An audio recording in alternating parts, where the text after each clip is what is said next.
আহিছে অলপ এইফালৰ পৰা আন্ধাৰ আহিছে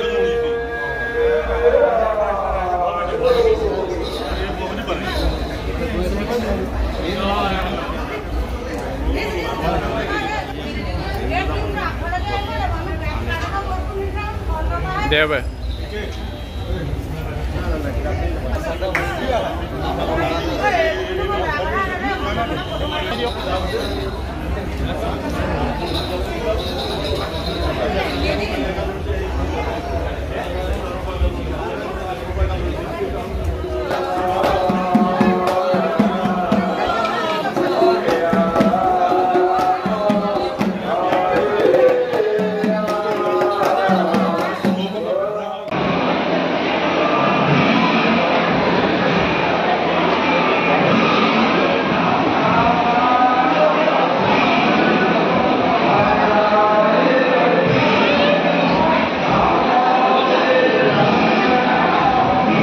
আমাৰ মাননীয় যোৰহাট সমষ্টিৰ লোকসভা সমষ্টিৰ সাংসদ গৌৰৱ গগৈ ডাঙৰীয়াৰ উপজাদিন জন্মদিন আৰু আমি যোৰহাট জিলা ফেন্স ক্লাব যিটো গৌৰৱ গগৈ ফেন্স ক্লাব আছে অসম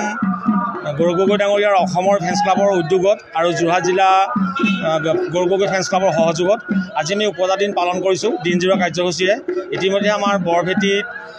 চাফাই অভিযান আৰু মন্ত্ৰী প্ৰজনন কাৰ্যসূচী আছিলে সমাপন হৈছে তিয়কতো আমাৰ এটা NGOৰ লগত লগ লাগি আমি এটা চাফাই অভিযান কাৰ্যসূচী লৈছিলোঁ তাতো যুৱক যুৱতীসকল সংগঠিত হৈ পেলাই আমি এই কাৰ্যসূচী পালন কৰিছোঁ এতিয়া আমি বৰনামঘৰত গৌৰৱ গগৈ ডাঙৰীয়াৰ দীৰ্ঘায়ু কামনা কৰি সুস্বাস্থ্য কামনা কৰি এখনি নৈবদ্য এখনি শৰাই আগবঢ়ালোঁ আৰু লগতে আমি আজি যিসকল ভক্তবৃন্দ বৈষ্ণৱবান ভক্তবৃন্দ আহিছে ঢেকীয়াখোৱা বৰনামঘৰলৈ তেওঁলোকৰ কাৰণে আমি খোৱা পানীৰ যোগান যিমান পাৰোঁ দিবলৈ চেষ্টা কৰিছোঁ লগতে আমি শৰাই ভগাৰ লগে লগে আমি এটা চাফাই অভিযান কাৰ্যসূচী লৈছোঁ ইয়াত আৰু আমি আজি এই বৰনামঘৰ সমিতিৰ যি সমিতি আছে তেওঁলোকক আমি গছপুলি দি প্ৰদান কৰি থৈ যাম যাতে তেওঁলোকে নিজৰ ইচ্ছা অনুযায়ী এই নামঘৰত গছপুলি ৰোপণ কৰিব পাৰে এইখিনি কাৰ্যসূচী আমি লৈছোঁ আৰু পিছবেলালৈ আমি আজি অকণমান আমাৰ যিসকল ফ্ৰেন্স ক্লাবৰ সদস্য আছে তেওঁলোকক লগ হৈ পেলাই আমি মানে আজি উপজাতিটো উদযাপন কৰিবলৈ আগবাঢ়িছোঁ